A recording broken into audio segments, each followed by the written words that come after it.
सुप्रभात बच्चों, मैं स्मिता मैडम। आज हम लोग कक्षा छठी बाल राम कथा की ओर चलते हैं। उसका पहला पाठ अयोध्या में राम के प्रश्नों के उत्तर संक्षेप में दीजिए। आज उसे पूरा करेंगे। तो चले पहले प्रश्न की ओर। अयोध्या किस नदी के तट पर स्थित थी? ध्यान से सुनेंगे। अयोध्या किस नदी के तट पर स्थित थी? तो बच्चों इसका उत्तर होगा अयोध्या सरयू नदी के तट पर स्थित थी। फिर से सुन लेंगे। अयोध्या सरयू नदी के तट पर स्थित थी। अब हम लोग प्रश्न नंबर 2 की ओर आते हैं।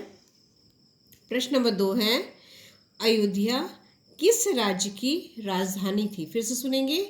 अयोध्या किस राज्य की राजधानी थी? इसका ये उत्तर होगा बच्चों। तो अयोध्या कौशल राज्य की राजधानी थी। फिर से सुन लेंगे। अयोध्या कौशल राज्य की राजधानी थी। अब हम लोग प्रश्न नंबर 3 की ओर आते हैं। प्रश्न नंबर 3 है, राजा दशरथ किसके पुत्र थे और किसके वंशज थे? फिर से सुनेंगे। राजा दशरथ किसके पुत्र थे और किसके वंशज थे? तो इसका ये उत्तर होगा बच्चों। तो इसका ये राजा दशरथ महाराज अज के पुत्र थे और रघु के वंशज थे। फिर से सुनेंगे। राजा दशरथ महाराज अज के पुत्र थे और रघु के वंशज थे। अब हम लोग चौथे प्रश्न की ओर आते हैं।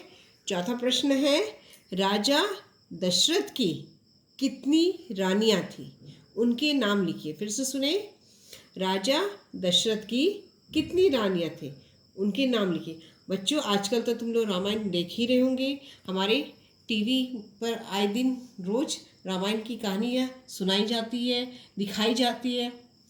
तो शायद तुम लोग को इसके प्रश्नों के उत्तर भी मालूम होगा। फिर भी तुम लोग सुन लो। प्रश्न नंबर 4 था, राजा दशरथ की कितनी रानियाँ थी? उनके नाम लिखिए।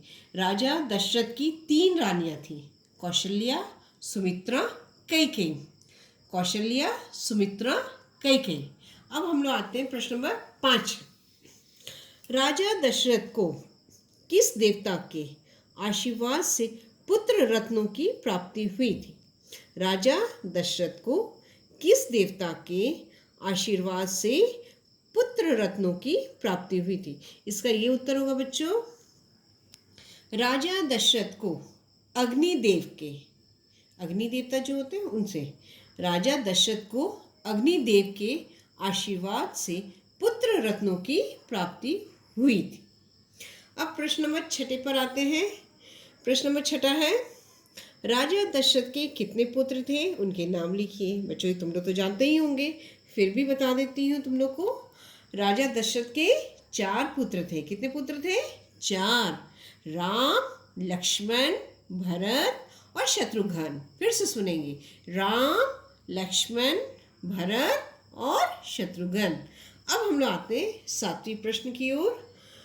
राम का जन्म किस तिथि में को हुआ था? ये तो सब लोग हम लोग मनाते भी हैं, फिर भी बता देती हूँ बच्चों।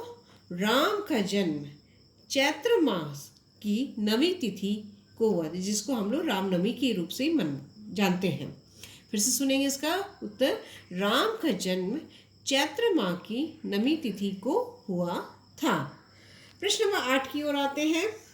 विश्वामित्र महर्षि बनने से पहले क्या थे? विश्वामित्र महर्षि बनने से पहले क्या थे? चलो इसके उत्तर देख लेंगे। थे विश्वामित्र महर्षि बनने से पहले एक राजा थे। विश्वामित्र महर्षि बनने से पहले एक राजा थे। प्रश्न नंबर 9 की ओर आते हैं। प्रश्न नंबर 9 है, विश्वामित्र ने राजा दशरथ से ऐसा क्या मांग लिया जिसे सुनकर दशरथ मूर्छित हो गए? फिर से सुनेंगे प्रश्न। विश्वामित्र ने राजा दशरथ से ऐसा क्या मांग लिया जिसे सुनकर दशरथ मूर्छित हो गए? इसका ये उत्तर होगा बच्चों।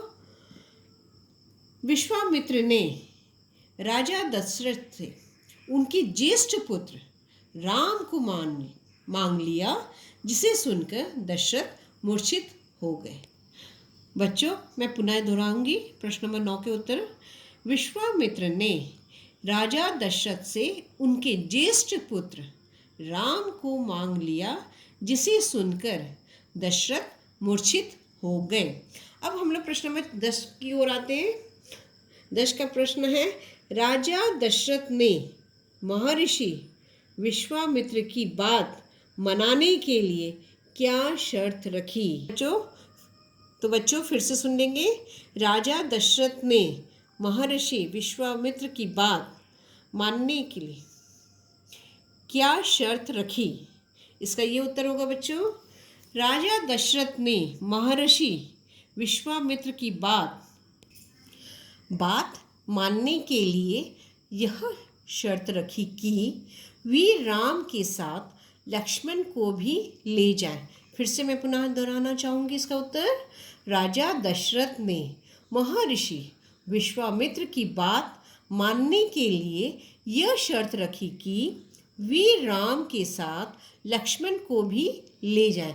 तो बच्चों, ये प्रश्न उत्तर संक्षेप में दिए गए हैं। इसके तुम लोग अपनी व्याकरण कॉपी में लिख लेंगे सारे प्रश्नों के उत्तर। और गृह कार्य यही है कि तुम लोग प्रश्नों के सारे उत्तर याद कर लो ना। और इस पाठ से हमें कुछ शिक्षा मिली है। वो शिक्षा ये है, हमें हमेशा अपने गुरुजनों और बड़ों की आज्ञा का पालन करना चाहिए। वचन देकर पीछे हटना कायरतापूर्ण कार्य है। तो बच्चों, आज की कक्षा के लिए इतना। तो धन्यवाद।